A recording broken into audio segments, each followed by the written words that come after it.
Neşe is a very unusual scholar in the sense that I met her when she was still a graduate student, and yet I thought she was a professor because she had a teaching load and she was publishing papers and things of that nature. She was one of the founders of the Psychedemia conference, the goal of which was to examine the influence of psychedelics beyond the medical or just spiritual approach into other aspects of academics. Neşe Devenot is a Andrew W. Mellon postdoctoral fellow in digital humanities at the University of Puget Sound, where she's teaching classes on psychedelics and literature and writing her first book project, Chemical Poetics, the literary history of psychedelic science. In 2016, she was awarded Best Humanities Publication in Psychedelic Studies from Breaking Convention and Women of the Psychedelic World. So it's an honor to be here because Horizons was the thing that gave me the push to think I can do this, I can contribute to the field as well. So it's a real honor to be back in this context 7 years later. I was just beginning the second year of a PhD program in literature at UPenn in Philly, and I instantly recognized the need for disciplines outside of the sciences to contribute to the psychedelic renaissance. And since the lack of appreciation and really understanding of the importance of the humanities as a problem in our culture at large, I've spent a lot of time figuring out how to explain why a collaboration between the humanities and the sciences is important. And after all, the humanities are concerned with the relationship between narrative and meaning making, which is also central to psychedelic research. After all, most psychedelic researchers believe that transformative experiences are central to their therapeutic effects. As Roland Griffiths of Johns Hopkins explained in a recent interview with Vice magazine, part of the nature of the experience that people have and the way people explain why they change has to do with their interpretation and the meaning of the experience. So this is very much about meaning making. Since the lasting impact of psychedelic experiences is shaped by the stories that study participants tell, and since these stories also impact the public's views on psychedelic research, this field should take the study of these narratives seriously. So far, few published scientific studies have investigated the relationship between psychedelics and language in any capacity. Since the resurgence of psychedelic research in the 21st century, Nilüfer family and colleagues have pioneered the use of psychedelics to study the neurobiology of language. During a 2015 presentation at Breaking Convention in the UK, family provided an overview of the few studies that did precede her own work. In 1965, researchers Amaral and Cheek asked participants under the influence of LSD to describe themselves while looking into a mirror. After transcribing their responses, the researchers replaced every fifth word with a blank, as in a Mad Libs template. When anonymous raters were then asked to fill in the blanks with their best guesses about the missing words, the researchers concluded that these LSD-influenced descriptions were less predictable than descriptions provided when the participants were sober. In other words, the raters were less accurate in guessing the missing words in the LSD transcripts, indicating participants' use of unconventional grammar and word choices. In their own study, family and colleagues asked participants to name objects shown in a series of pictures. They noted that subjects on LSD were more likely to supply incorrect but associated substitutions, such as saying the word foot for leg, which is in line with previous characterizations of psychedelic experiences as hyper-associative. In discussing the limitations of their methodology, family and colleagues proposed that a less directed and more naturalistic approach, such as asking participants to speak freely about an image, could result in more significant findings. And they wrote in their manuscript, "It is worth considering the limitations of this approach when studying a compound whose principal action seems to be on spontaneous as opposed to evoked processes. The incorporation of measures that sample spontaneous language production under psychedelics may be a more natural, practical, and informative approach, therefore." Regarding the larger field of psychedelic research, most studies to date have been quantitative and nomothetic, meaning that they test for pre-established outcome measures like levels of depression or anxiety, and they generalize trends across multiple cases through statistical analysis. This type of research is undoubtedly important for generating data capable of reassuring institutional review boards and government regulators, but it's limited to testing for known quantities within pre-existing conceptual frameworks.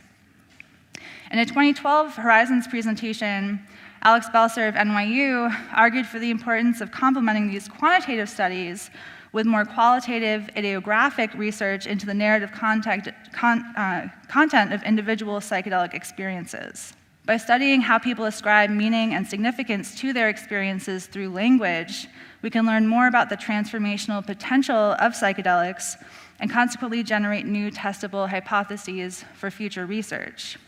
Although qualitative research works best with descriptive, information-rich narratives, psychedelics, as I'm sure many of you probably know, present multiple challenges to verbalization. For starters, the primary function of everyday language is to describe external reality rather than the contents of subjective experience. Even words for emotions, like happiness, anger, and shame, are only stock labels or broad prototypical categories that reduce the complexities of lived experience to abstract common denominators. As the philosopher Walter Kaufmann has argued, the primary function of language is practical, to communicate what is of social importance. For Western languages at least, Kaufmann notes that distinctions between things and shapes and sizes have practical consequences and a correspondingly large vocabulary to describe them. For subtle shades of taste and smell, on the other hand, we have fewer words at our disposal. It is for this reason that wine critics tend to rely so heavily on a range of metaphors and figurative language to describe different palates and aromatic profiles. This basic problem is compounded when describing unprecedented experiences and non-ordinary states of consciousness. In the absence of linguistic conventions, verbal descriptions of psychedelic experiences necessarily rely on metaphor and other creative uses of language.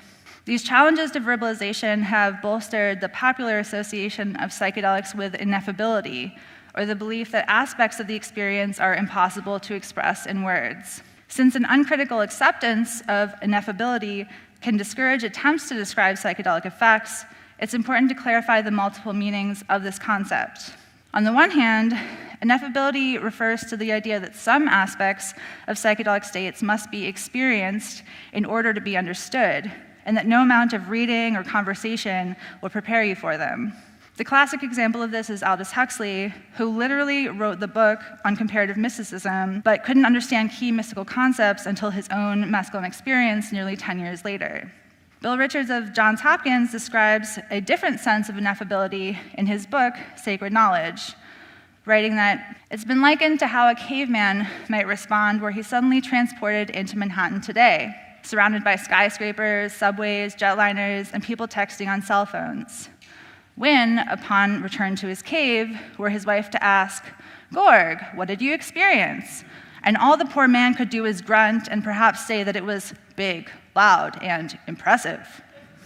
It may be that concepts derived from consensus reality are insufficient to fathom these extraordinary contexts.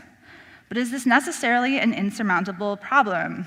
If Gorg can make return visits to Manhattan, could he notice patterns in the buzzing chaos and begin to label them?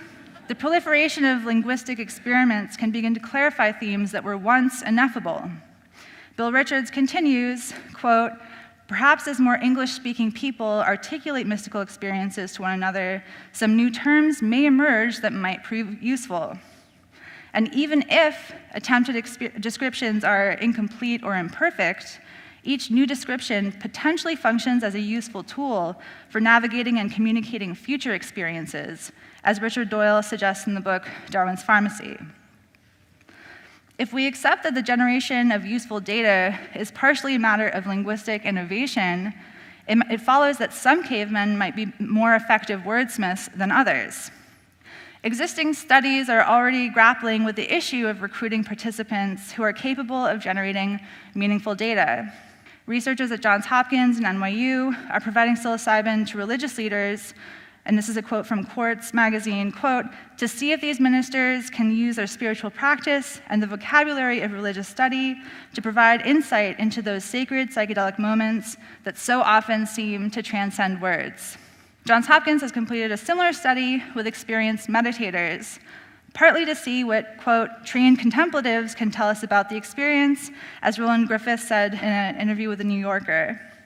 If specialized training with techniques of introspection and the use of emotive vocabularies contributes to participants' abilities to communicate psychedelic experiences, I argue that the inclusion of practicing poets in future protocols would be a natural extension of the logic underlying these existing studies. After all, linguist R.S. Sharma writes that the fundamental function of poetic language is, quote, to convert denotation into connotation, the language of objective reference into that of feeling and mood. Poetry employs creative metaphors to communicate subtle nuances of subjective experience, and the poetic transfer of meaning inherent to metaphor making constitutes a universal linguistic device for communicating novel and unprecedented experiences. In the process of verbalizing the interiorized effects of moderate to high-dose psychedelics, poetic language and creative metaphors are often evoked spontaneously. There's also a historical precedent for psychedelic research with creative writers. During the 1950s and early 1960s, Dr. Oscar Janiger administered LSD to writers and artists in an effort to understand the impact of psychedelics on creativity. In 1961, famed nutritionist Adele Davis, under the pseudonym of Jane Dunlap, published her experiences in Janiger's study as the book Exploring Inner Space. In the introduction, Davis notes the importance of her vocation as a published writer for her enrollment in the study.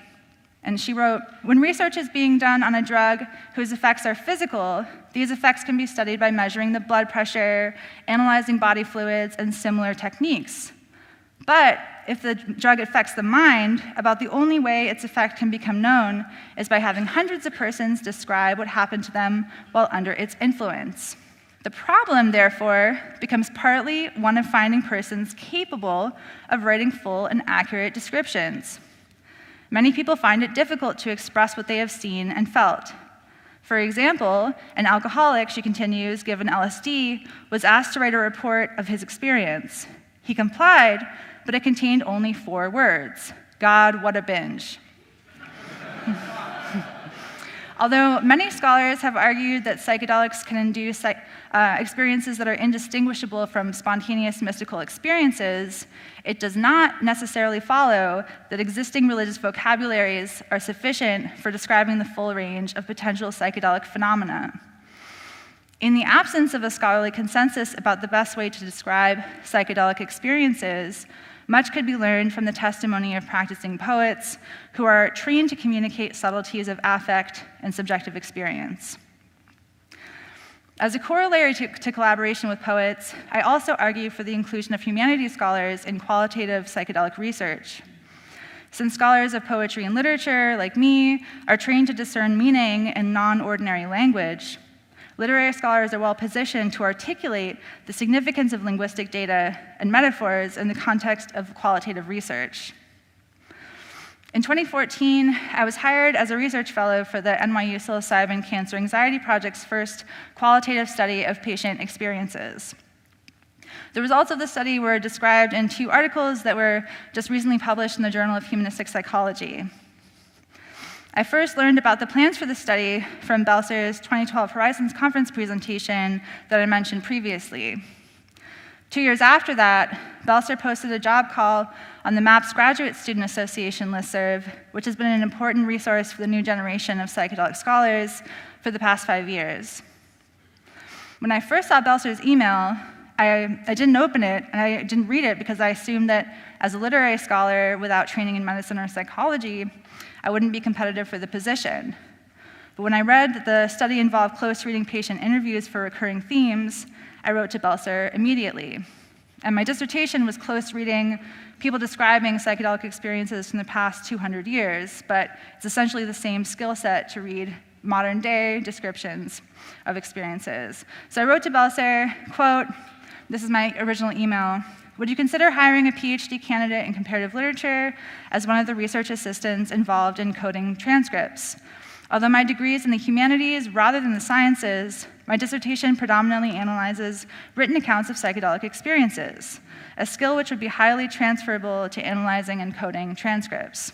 The interviews we analyzed were drawn from 12 patients who participated in NYU's parent study, which aimed to demonstrate that psilocybin can help reduce cancer-related anxiety, as I'm sure many of you know. Although this outcome is being demonstrated quantitatively, our study was the first to analyze patient transcripts for recurring themes and figurative language. We asked, what is it about the content of these psychedelic experiences that makes them so transformative? Although brain imaging technology has advanced over the last few decades, verbal narrative remains the only way to access that content. In my contribution to the draft manuscript, I summarized participants' descriptions of transpersonal insights into the nature of the universe during the course of their psilocybin session. These feelings of insight seem to come from a source beyond their personal or psychological histories, according to the participants themselves. And so I'm going to share a few examples. Some of these are in the published version of the manuscript, and other examples didn't end up in the final version. 5 participants experienced revelations that made metaphysical concepts tangible, where they had previously seemed vague, uncertain, or overly abstract, which relates to the first definition of ineffability that I offered earlier in this talk. One person said, "Long have I known the theory of it, but now I know I feel it." Among these experiential understandings were the nature of space-time, the foundational role of love in the universe, the interconnectedness of all things, and even the importance of experiential understanding itself.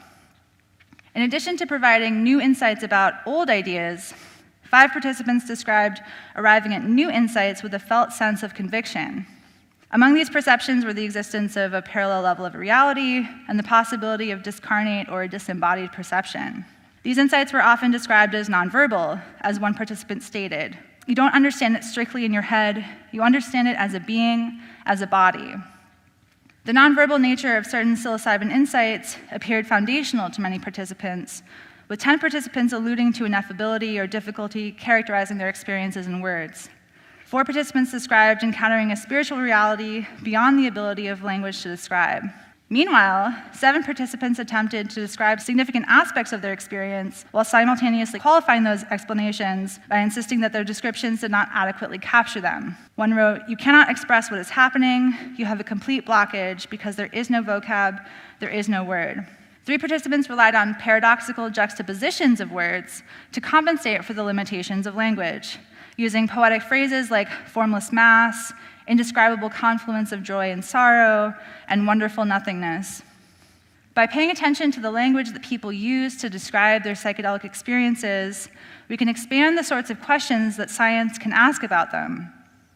We can discover recurring patterns or variables that we wouldn't otherwise know to look for, and we can encourage study participants to reflect more deeply about their experiences. This return to introspection also provides a means of addressing some of the lingering biases associated with psychology's decades-long obsession with behaviorism. Behaviorism insisted that science could only investigate observable behavior, denying the possibility of discussing subjective mental processes. At its most extreme, it even denied the existence of such mental processes altogether. John Watson, who introduced behaviorism to the United States in the early 20th century, argued that, quote, "The time has come when psychology must discard all reference to consciousness.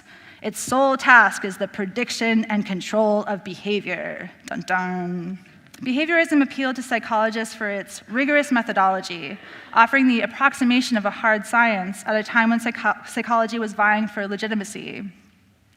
The magnitude of behaviorism's impact is evident in the discipline's leading reference books, which avoided the terms introspection and consciousness until the late 1980s. Although fields ranging from neuroscience to psychiatry have resumed an interest in studying consciousness, there is still anxiety about the perceived imprecision involved in qualitative research. But even though it isn't as simple as measuring something with a ruler, that doesn't mean that we should avoid working with the data provided by narrative reports. This anxiety about qualitative research is a symptom of the same cultural forces that devalue the importance of the humanities. In light of the cultural factors inherent to set and setting, psychedelic studies provides a particularly clear example of why the humanities deserve a place in the larger conversation. In essence, the sciences and humanities and the arts represent different kinds of tools that can work in concert to provide a more holistic understanding of the mechanisms underlying human experience. With this understanding in view, I will end this talk by advocating for a re-examination of Timothy Leary's work in light of the concepts I've covered so far. At psychedelics conferences, Leary is frequently blamed for causing the backlash against the first generation of psychedelic research. This oversimplified story relies on a superficial caricature of Leary that discourages intellectual engagement with his ideas. But rather than a two-dimensional scapegoat, Leary was in many ways a nuanced thinker who pioneered a range of ideas that were ahead of their time, including challenges to the tenets of behaviorism. As an example of oversimplification, Leary's "drop out" catchphrase has been associated with irresponsibility, but its deeper meaning relates to Leary's insights about how language shapes our experience of reality. He recognized that the convenient stories we tell ourselves have a hypnotizing effect that subtly restricts our perception. For Leary, as for Huxley before him, psychedelics counteract this tendency by removing the blinders imposed by beliefs and expectations, allowing us to experience possibilities that were previously hidden as blind spots behind our concepts, like discovering a hidden passageway behind a painting. Dropping out means letting go of the expectation of a solid wall so you can think to look behind the painting. I'm arguing that Leary's caricature is itself such a painting that distracts from our ability to learn from his ideas. So remember, kids, friends don't let friends jump on the Leary bashing bandwagon.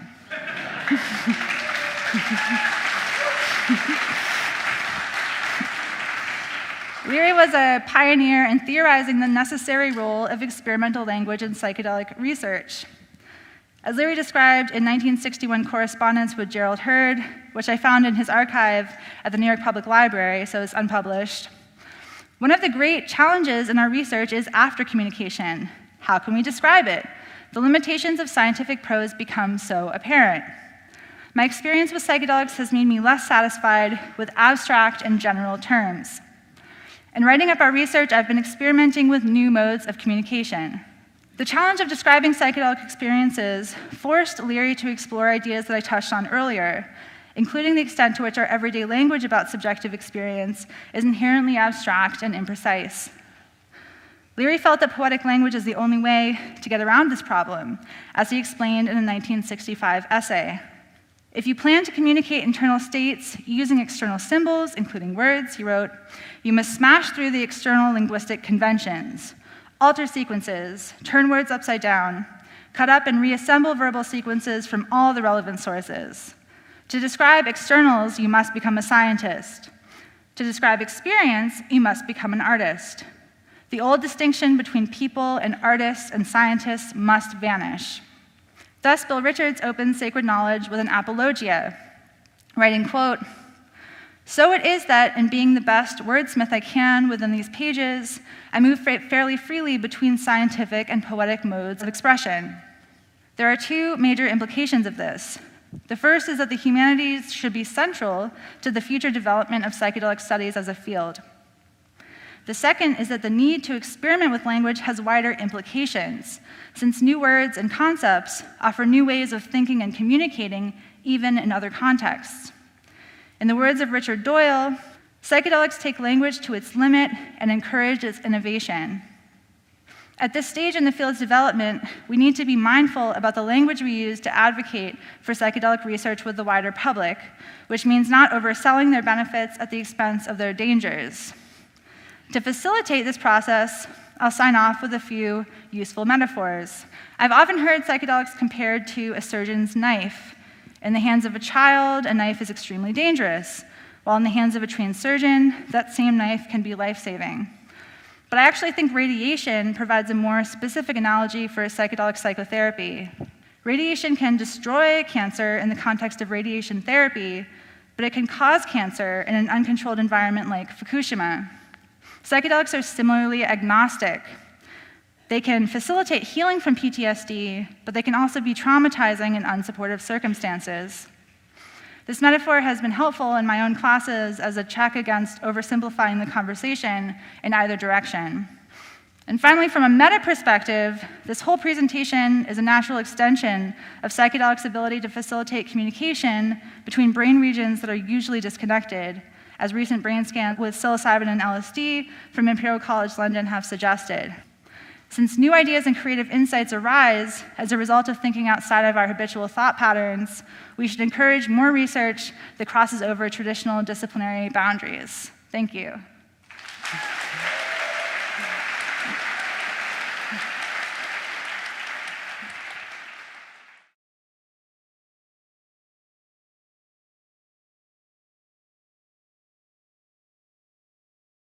I think there's definitely value in thinking of things that way. I'm not going to say it's literally the case, but McKenna, like Leary, often viewed their pronouncements or formulations as probes, that they were just casting out to kind of see what they did and to make people think differently without necessarily being committed to a literal interpretation of it. So it's possible, but it's also possible that thinking of things that way helps us think more creatively about where language came from and the possibilities for the evolution of language. And so I think McKenna, even with 2012, his idea that the world would end, there was one interview that people don't usually talk about where he says, even if I did make this up and it's not a real thing, the very fact that I put this idea as a meme into culture will make it more likely that that will happen. So a lot of these psychedelic writers had a very performative orientation towards the words that they were putting out there, and really were trying to hack culture in certain specific ways that I think has been not fully taken seriously by people because people have been so triggered by certain of their ideas, but it's definitely worth advocating seriously. And just a side note, Psychedemia, the conference, happened at the University of Pennsylvania in 2012, and we got a $10,000 grant from UPenn's medical school, part of which we used to fly in Burning Man artists. And at the same time as that conference, just by chance and synchronicity, the Archaeology Museum was having a Maya 2012 Lords of Time exhibit where they had borrowed all of these Mayan calendar things and put it there. So the fact that an Ivy League school is willing to put that kind of money into a psychedelics conference showed me that something had changed in 2012. So I dedicated the conference partially to Terence McKenna. But thanks for the question.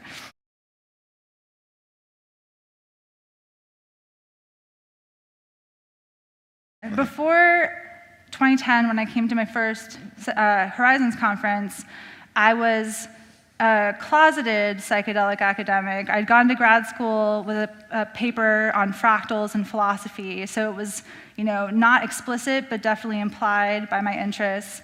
And my original intent was to study romantic poets. And because I felt a lot of the ideas I was interested in around psychedelics were also explored by those romantic poets.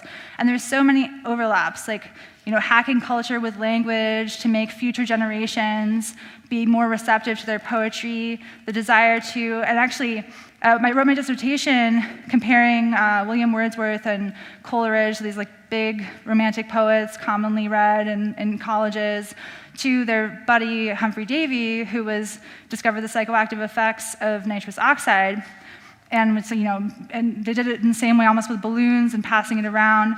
And they were all in this friend circle together. So it was like how Shulgin ended up. It's like it was like a predecessor to Shulgin, starting with a low dose, going to a higher dose, and then sharing with your buddies to figure out how the heck do we describe this.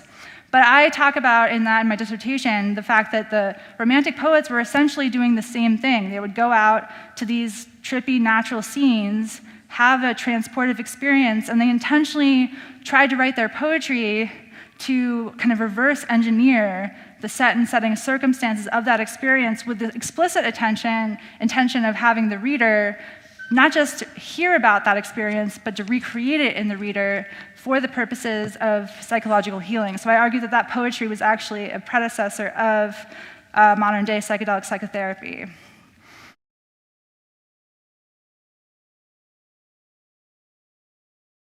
In Sacred Knowledge, Bill Richards talks about the fact that languages like Sanskrit already have way more words to describe subjective experience. And so that's why he said, he encouraged more English-speaking people to start talking about their experiences because I think English is especially impoverished when it deals with these kinds of topics. And I think that's part of why a lot of people link Huxley and Leary's use of Eastern kind of concepts as an imperial or a colonialist type of project, which I think, there's validity to that reading, but I think they were also trying to acknowledge the extent to which other cultures have been there and have created some of those words, and drawing on that when English wasn't available. So I think that's definitely a really fascinating topic, and definitely more inter-language comparative work should definitely be done.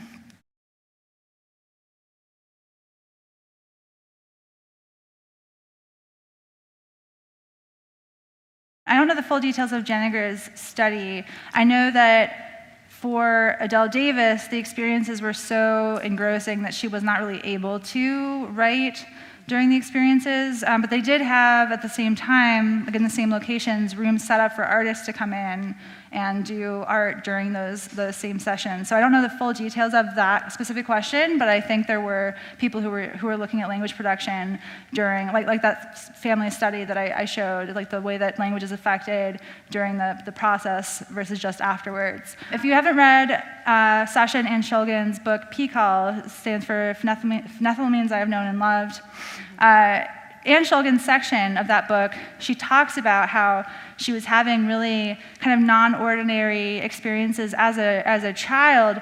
And in my work on coming out of the psychedelic closet, I think about queer theory in relation to the silencing of personal experiences in part of my own research. And part of what I talk about is I really do think that there are psychedelic people. And just like there are gay people who are maybe like too young to have gay sex, I think that there are psychedelic people who are primed to kind of like think in a certain way where psychedelics really speak to them. And the reason I mentioned Anne Shulgin is because she describes the first time she took mescaline, and she describes it as feeling like she had come home. Like there was like a sense of like recognition. It's like, oh, I know this place, and this feels right to me. And I feel like with Harry Potter receiving a letter from Hogwarts, it's like, oh wow, like reality is a lot stranger than I was led to believe. So just to share that. Thank you.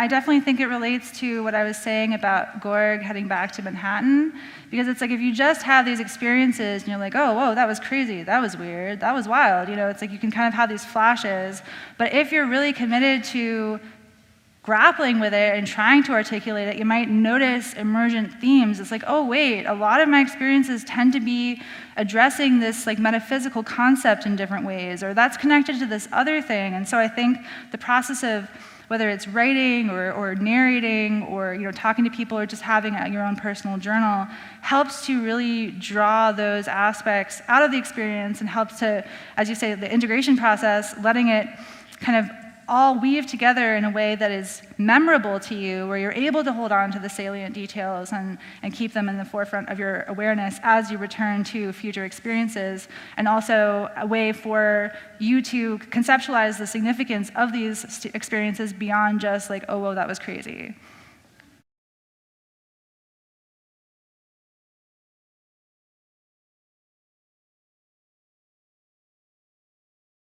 I would say definitely, and also I mentioned Rich Doyle's book, Darwin's Pharmacy, which is amazing. It's very dense and kind of theoretically complex, but it's a worthwhile read.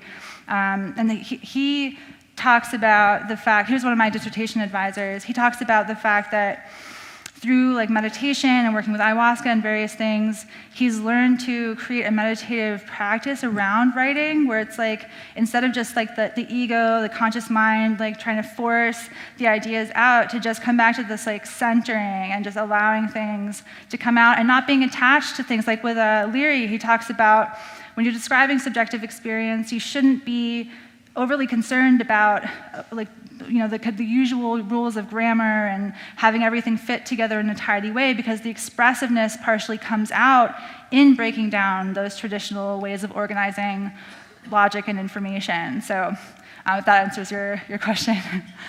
Thank you. Thank you, Neşe. Neşe Devenot.